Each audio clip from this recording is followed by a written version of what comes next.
Konnichiwa, minasan, and we are back for another episode of album discussions. Usually, sumimasen, excuse me.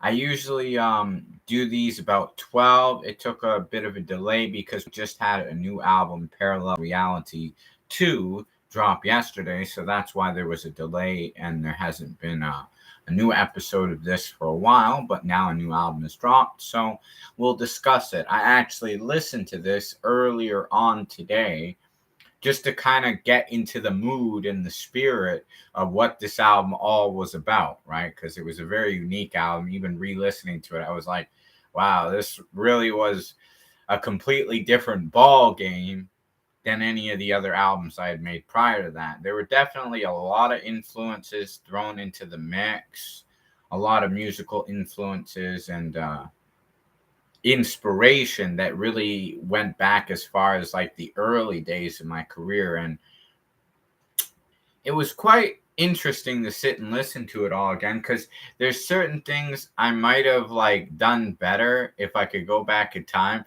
but at the same time it's kind of what made it really good to listen to for me was, I kind of like that it shows growth. Like how I am now, I would not have done things the same way I did when I made this album, like recorded it, which was a few months ago. I recorded it and prepared it for release, but to actually sit and listen to the full record now was quite a different experience in itself, and it was quite wonderful. We actually will have another album dropping on September 4th, which is an album dedicated to the lovely Hitomi Shimatani, released on her birthday. A big bounce to the ideal reality.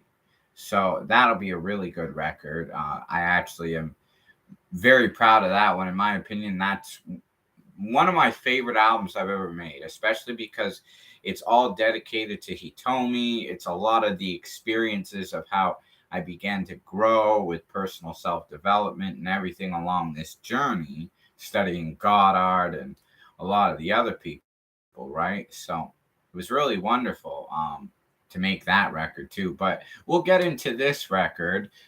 We probably will do the next album of like the next of our album discussions. I mean, probably on September 5th, just so it gives people a chance to actually listen to the record. And as usual, check out like all the records. Of course, Parallel Reality is in the spotlight today, but check out all the records, including this one. There's a link to the iTunes in the description. If you like it on YouTube, then please support Super Kami Guru Alucard, myself, and purchase it on iTunes. Now, getting right into the record, which I do apologize for the delay from normally doing this at 12, but I was hungry. I had to go get some noodles, and it's a pretty jam-packed day, so even trying to squeeze this in there, I've got to really manage my time, so to speak, right? So with this album, it has 18 songs, whereas the first Parallel Reality had 20 songs. It was an hour and 11 minutes, so it was a pretty lengthy album. This one is an hour and 2 minutes. And there's some actually really lengthy songs, but there's also some songs that are very short. So it kind of balances out. Now, a lot of the material for this record was actually planned for an album about this girl that I liked named Shannon. However, when they kind of stood me up twice and they ended up choosing some other guy over me, I didn't really want to do it anymore, but it felt like a waste to waste all the songs. So I kind of thought, well, if things had turned out differently, it would have become like its own reality, but it's no longer the current reality, so it's a parallel reality, right? So that was the idea of why I made the first one, things how it used to be, the shift, and then also how things could have been in a different way is Parallel Reality Volume 2 or 2. So a lot of the songs were planned for that album. As we go along, I'm sure the audience will become aware of what songs would have been on it, just not only by the titles, but what each song was about. You'll get the drift, I'm sure. So it starts off with Shannon's song, which was the first song that I made for her. as you could imagine, that would have been for the album for Shannon. In fact, that actually was going to be the title, an album for Shannon. In fact, originally the plan was that if things had worked out, and she seemed cool with this at first, that she actually would have been on the album cover as an idea that this is who the album's for. Of course, she stood me up twice, never came to see me.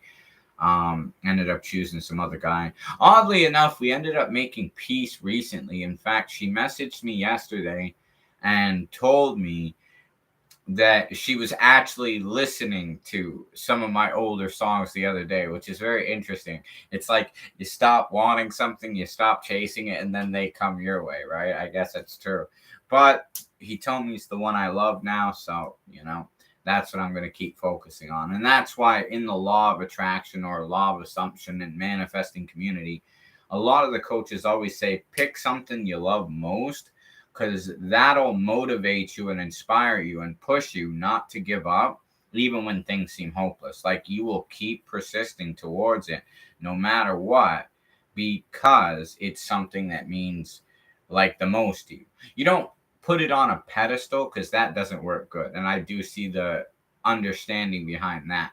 But if it means a lot, then no matter how long it takes, no matter what you have to go through to get it, you'll be patient and you'll trust it's already yours, and you'll believe it. Like, the universe gave me this burning desire for a reason, because it won't go away. It'll stay consistent because you believe that things will work themselves out, and it'll be something that you want and love enough, the idea of it, that you will just keep, doing your best to improve yourself and work towards it. And that's the whole idea. You really work on yourself, and then more good things start to come to you. I mean, having started this journey since the start of the year, I noticed that when things actually went good in my life, like when I had my two best relationships, when I was making a lot of my earlier, more popular music, that's when things were the best, because I was working on being the best version of myself. I was putting all my energy into creating the best music possible. I was, focusing on myself, not really worried about like another person coming into the mix, and just letting the universe work things out in the best way possible. Enjoying life, right? Because that's what it's all about. You enjoyed the journey as good things come to you. And that's what Abraham Hicks and a lot of the other teachers have talked about. It's about like feeling is the secret, even as Neville Goddard said. Like, when you feel good emotions and vibrations, you draw more good things into your vortex, right, towards you. So yeah, Shannon's song was about her. With making that album, it really was coming from a point of desperation. And it was funny because I look back on this too. It was a B-type goal, because it was something I thought I could do. Like, I didn't want to be forced to be stuck with people I didn't want. I felt like, no, I should have some say in getting who I want. I don't want to be that person that gets stuck with whatever comes their way and they don't necessarily want it. I refuse to be that person after my experience at the end of the year, which, as Abraham would say too, it's a good thing, because I've been studying her a lot lately. You have to know what you don't want to know what you want. But sometimes you're still in the process of figuring it out. And as time goes on, you realize more and more exactly what you want. So with this, I thought I could have it. It seemed like a good choice, somebody local, but I was thinking realistically and logically. And it was because they said nice things to me, right? Which is what inspired a lot of songs that would have been for her album. So yeah, this song was very jazzy, rapped verses, but sax, like, sort of solos in between the verses. The beat turned out really good.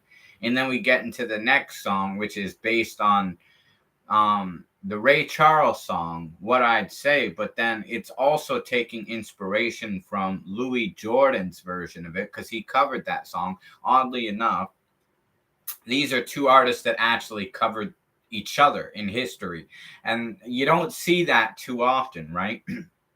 Because they're coming from different generations. But Ray Charles covered a lot of Louis Jordan songs, such as Early in the Morning, Let the Good Times Roll, a few others, right? And Louis Jordan actually covered What I'd Say and did his own spin on it. And the sax he plays on his solo, he just rips it. He kills it. Actually, Louis Jordan's version, in my opinion, it's shorter. It's quite different lyrics, but it's funny. It's a very funny spin on the original concept of Ray Charles' melody, right? So it's interesting that they both covered each other. And the fact is, when Louis Jordan was having a bit of trouble, like trying to get re signed and put his jump blues style music in an era of rock and roll, Ray Charles actually signed him to his own label, Tangerine Records. So kind of like paying respect to the hero that influenced and inspired him, because he loved Louis Jordan as a kid, and that's actually why he learned how to play saxophone as well. And of course, Louis Jordan's one of my favorite artists, so I really was, and I'm a big Ray Charles fan too, so I was trying to add my own spin on the mix. Like, Ray did it, Jordan did it, I'm gonna do my own version. Tell me what I'd say, right? So yeah, that's where the idea that came about, and that was a really fun song to make. Then we get into the more traditional jazzy instrumentation piece with Manifesting Love. That's a very jazzy, melodic, just straight instrumental composition, sort of to give you like a break from all the heavy, like crazy lyrics that get thrown at you in the first two songs of the record. And Tell Me What I'd Say really has a wild, like upbeat vibe. Like it really, it was crazy listening to it today, because I was like, wow, I really got into the spirit of that song. And I could tell just by the way my vocals sounded on it, right? And then Manifesting Love, the third track, kind of releases the tension and relaxes the audience for the more tense parts, which will come, right?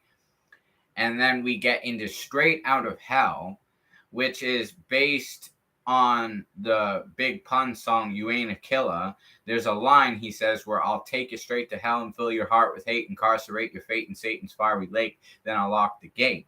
And I had actually done an old rough mixtape version of this song, which does appear on my SoundCloud, oddly enough, back in the day, an old mixtape song. But I wanted to redo it, make it more hip with the times, showing the update of my lyrical style, still referencing the idea of the chorus that I borrowed, and of course showing how much Big Pun, the late Big Punisher, may you rest in peace, was a huge influence to me, right?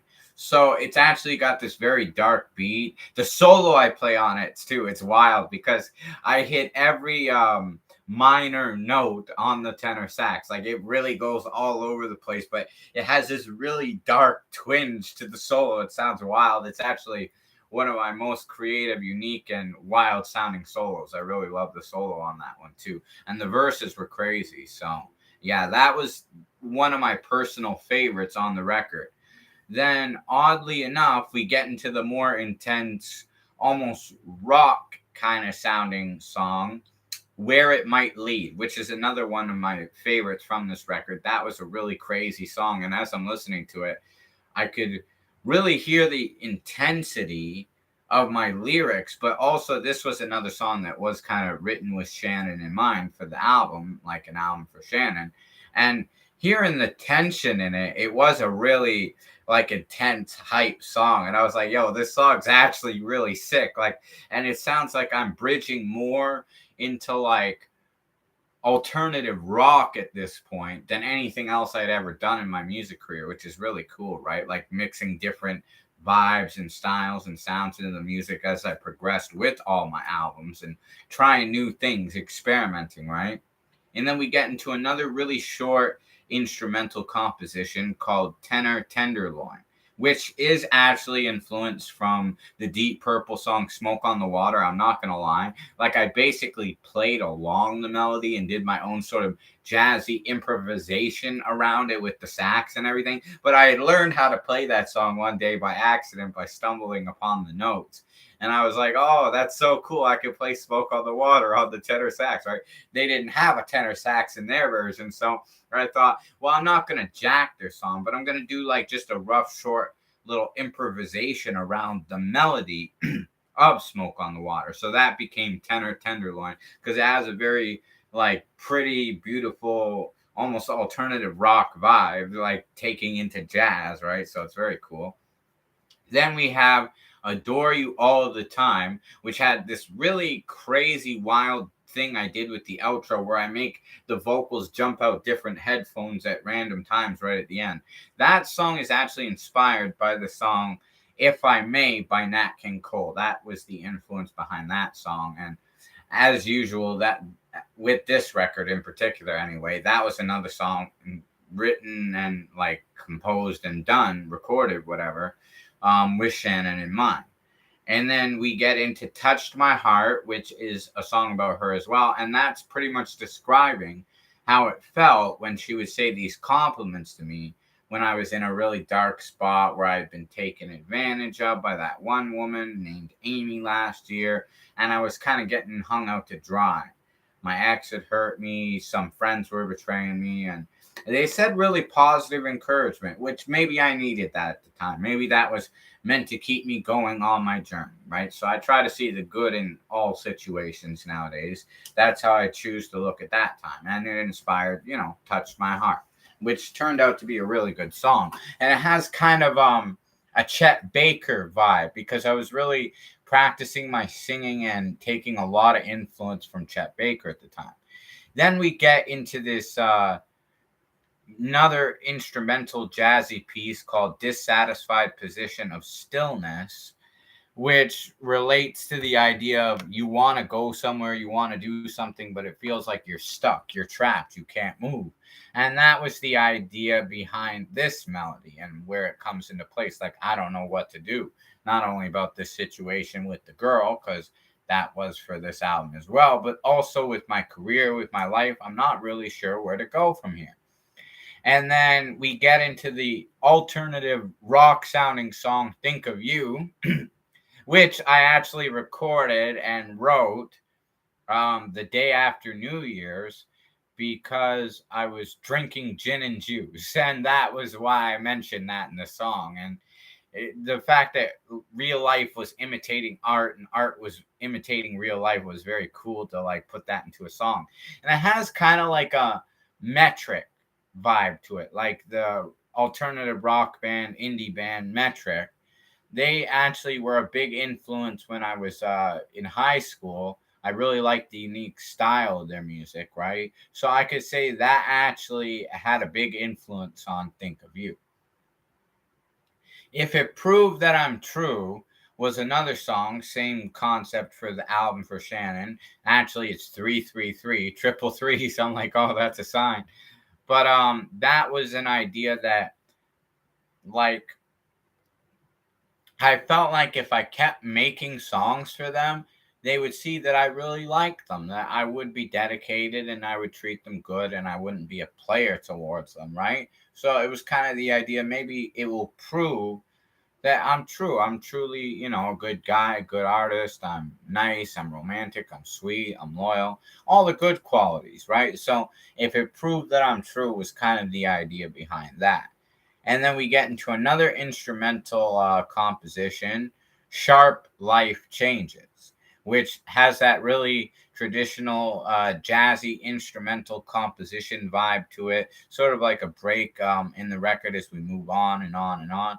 And then we actually have a song with a different concept. This one, You Have It Made, was based on an idea for a song that's on my SoundCloud. There's actually an old music video of it back when I went under the name MC Key, still available on YouTube. But I did my own spin on it. Instead of You Had It Made, You Have It Made, like an updated remix version of it, right? So You Have It Made was actually inspired by this one Japanese friend of mine named Takako. It's funny because I'm a huge Takako Mamiya fan. That's how we became friends. And I said, oh, I like your name. Like, it reminds me of one of my favorite singers. And they were like, oh, what singer's that? And I was like, Takako Mamiya. They didn't know who it was. I've noticed many Japanese people don't know who they are. It's like they vanished off the face of the earth. And foreigners tend to know who it is. And they love this classic Japanese pop album, city pop album from back in the day with this jazzy influence of Midnight Melancholy, and yet Japanese people don't even know who this person is or what happened to them. So it's very mysterious. But that's how we became friends, because I liked their name, and they actually had asked me. It was a personal request. Oh, I'd love it if you could make me a song, right? So I was like, oh, okay, yeah, I could do that. Since somebody actually asked me to make them a song, it was like, yeah, no problem. So You Have It Made came from those ideas, and that's what became of that song. And then we have into this almost funny Thelonious Monk blues song where I sing, called Get Well Soon, which was about Shannon, because she would always message me and respond that her arm was hurting at the time, right? Hence, if you listen to the song Get Well Soon, I'm sorry, your arm hurts. And that's where that came from, is because it was almost like a funny, like, cheer up kind of song, right? Like, I'm sorry your arm hurts, but here's a song to make you laugh and hopefully make you feel better, right? That was the idea behind that. And it's got a very monk kind of funny vibe to it as well. And then we get into the lengthy A Fool in Love, which really was inspired a lot by Chet Baker ideas. And that's a very lengthy piece. It's got like a very Japanese pop kind of vibe to it. I would say that one, if it proved that I'm true, and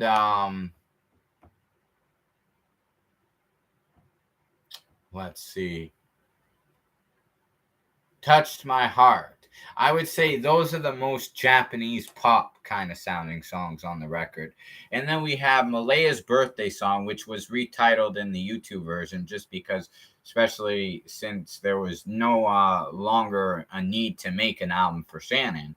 The album was this song was actually an instrumental composition dedicated to her daughter's birthday.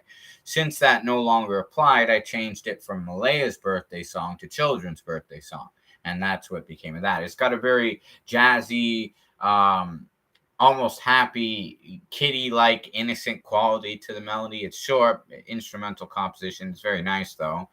And then we get into the Gundorada self-affirmations, which is when I had first started experimenting with the idea of just making audio tracks with instrumentation and just purely putting affirmations into it. Now, these are affirmations that no longer would relate to me. They're no longer supporting a lot of what I'm going for. Some things are, other things not so much. But listening to it today, I kind of looked at it as, if I had stayed on that path and kept working towards her, then in a parallel reality, these would have been like the ultimate self auto suggestion, auto self affirmations. And that's why I look at it as, it was a factory. I was building myself. I was working in the process. The Gundorada comes from the dark cloud factory of the Gundorada workshop in the future. The idea that, like, I'm working on building the future, but stabilizing the origin point in the past by building things up, becoming the best version I could be. But since that no longer applies to the current reality, it ended up getting stuck into the parallel reality, which is why I still decided to use it. In a parallel reality, well, then surely if I had kept listening to it and believed the messages within it, then it would have turned out to become a fact anyway. So it's not even that it's untrue. It's true for that reality, but that reality is no longer the current reality, which is why after the two parallel reality volumes, I made the big bounce to the ideal reality, or the higher reality, right? And that's the album for Hitomi that will get dropped on September 4th, her birthday. And after that, we get into the Stride ending composition piece, which is more Stride. I hadn't done that since the last S.O.S. Brigade Quartet album, Music and Life Lessons. But this one was a instrumental composition Stride piece called You Are the Sun and Moon. And it takes reference from Card Captor Sakura a lot, because there's the idea of the Clo cards being a balance of the sun's energy and the moon's energy. And then there's also, like, the reason Sakura surpassed the power of the sun and the moon is because she also started to gather power from the stars. And the stars actually there's more of them and they shine a lot brighter, especially in the darkness, right? So the idea was, since this was now no longer the current reality, it was the parallel reality, and the parallel reality would have been like Chloe Reed's world, where there's just the sun and the moon's energy. But it's a very nice instrumental composition piece. Actually, one of my favorite stride pieces I've played, next to the Guru Stride and My Kind of Lady. I've come up with quite a few of those. I love doing it because of Fats Waller, Art Tatum, Willie the Line Smith, James P. Johnson, right? So that's where the ideas of those pieces come from. But yeah, that's the ender of the record. And what I could say is, despite the difficulties of, like, things didn't work out with Shannon, we ended up resolving like our issues, and we're sort of in a peaceful state. I guess we could say we're like friendly acquaintances. That's probably what I would define it as in the best way possible. But at the same time, it didn't really work out. But it did create a lot of really good music, and it felt like a shame just to waste it, especially because I'd already spent the money to mix and master it. It seemed best to release it. And some of it, like I say, I probably, looking back, I might have polished it up and touched up a few things, but it's because there was kind of tension with this record that I didn't really focus too much on it.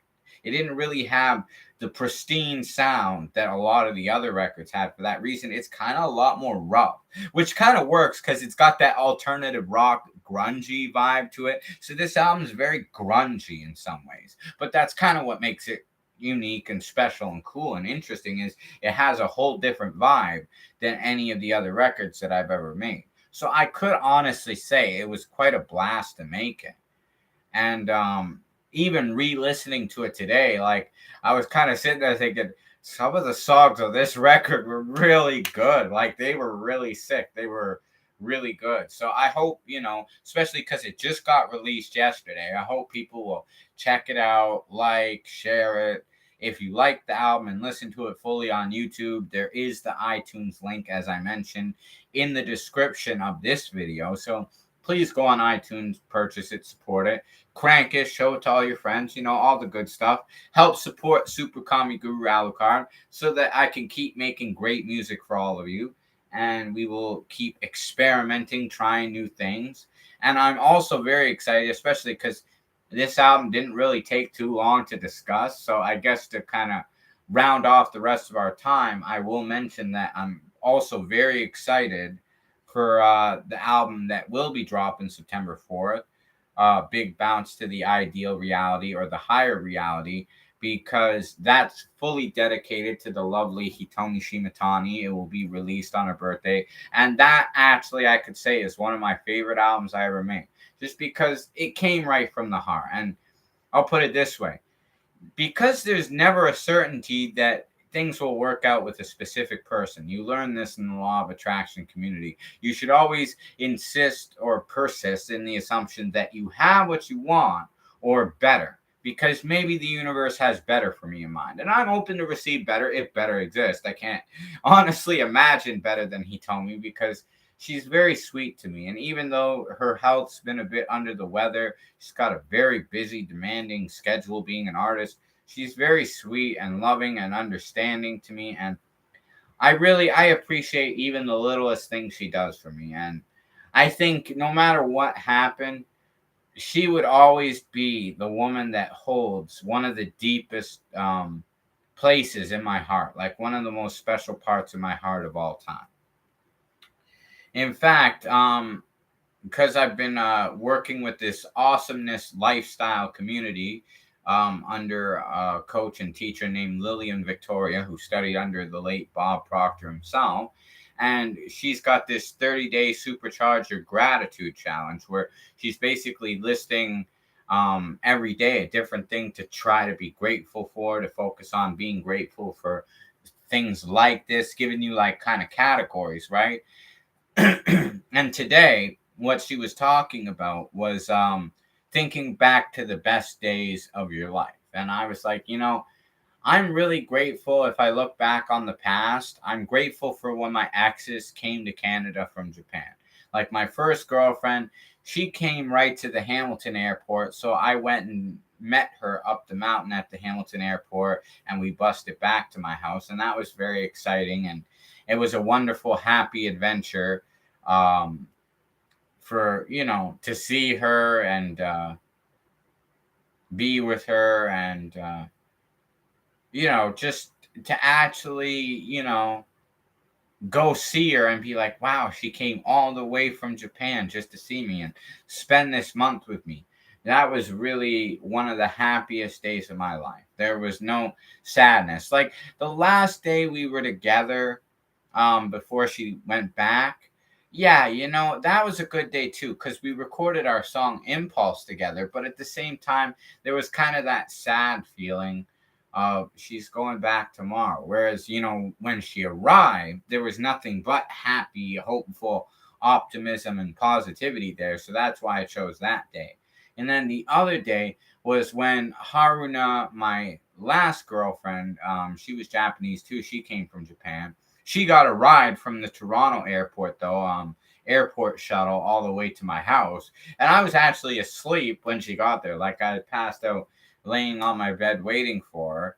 And it was funny because I was asleep or whatever. And then I heard a knock at the door. I heard the dogs barking. I was like, oh, she's here. So as you could imagine, you wake up. It was late at night, but I didn't even care. It just became like the happiest day to know that somebody had come all the way from Japan just to, see me and spend time with me, and because they loved me, right? It was a beautiful feeling and experience. And what I will say too is that's why I have really tried to work on my self confidence and my self concept, because I sit there and I tell myself often, I'm like, if women would come all the way from Japan just to see me and be with me, I've already had better than these women that are in the same town, such as Samantha Dixon and this other girl named Cheyenne, that can't even make the time, and Stand Me Up and Shannon too falls into this category. Sadly, they all do. They won't even make time to come see me, and we're in the same town, and they give me all these excuses and brush me off and all this.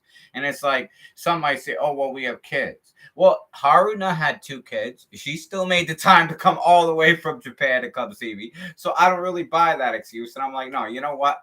I've already had better. I will wait for better. I deserve better than that. I've had better than that. I'm not settling for that crap. That crap is just nonsense. I'm above that. And that's why it's not about being egotistical or being cocky, but more so it ties into what Lillian was saying, being grateful. Like, I already had better. I shouldn't worry if these women that are in the same town, which aren't even on the level that Haruna or Ayane were on, being honest, were. It's like, if I've had better already, I definitely shouldn't be settling for what's lesser, especially if they can't even make time to see me when they're in the same damn town. It's like they're not really on the level of what I've already had. And I'm aware of already having better. So clearly, if I had better, I can get it again. That's what Earl Nightingale says. And even Neville Goddard said this about, like, if you have a nice house and it burns down or something happens to your house, well, you know what you did to get it, to acquire it. Build another one. Go buy another one. You did it before. You could get it again because you're aware of already doing it. You're aware of doing it, so you could easily get another one. It's that simple. And that's how you look at it. You expand your conscious awareness. And I'm like, the more I think about it, I'm like, I don't need to settle for what's beneath what I've already had. If they don't want to make time for me, it's not that I'm not good enough for them. They're not good enough for me, and the universe is actually protecting me. It's working in my favor. It's saying, no, Chris, we're not going to let this happen. Not because we don't want to give you what you want, but because we're going to give you something better. And you don't really want this. You just think you want it because it's easy, it's convenient, it's appropriate in your environment to think it because it's more logical and realistic. But no, keep waiting for Hitomi. Hitomi's your wife. And you don't need to settle for this mediocrity. That's what my inner being and my intuition and my higher self, my inner divine spirit is telling me with its guidance, right? Some people might say that's crazy, but hey, to each his own. If you studied the material the way I've been studying it, it would make perfect sense and you totally understand where I'm coming from. So, to each his own. You don't have to agree with my opinion, but hopefully you liked learning about today's album discussion. And as I said, we will be back for another album discussion on September 5th when we will talk about the ninth released solo album. And there will be a 10th, hopefully this year, if not next year. And the fifth S.O.S. Brigade Quartet album will also be dropping in November. So we will do another album discussion around that time. So take care. Thank you, everybody, for watching. Please do check out the album Parallel Reality 2, released just yesterday on YouTube now. And if you like it, there is the iTunes link to purchase in the description below. So, domo arigatou gozaimasu, minasan. Thank you for watching. Super Kami Guru Alucard. Peace out. Matane.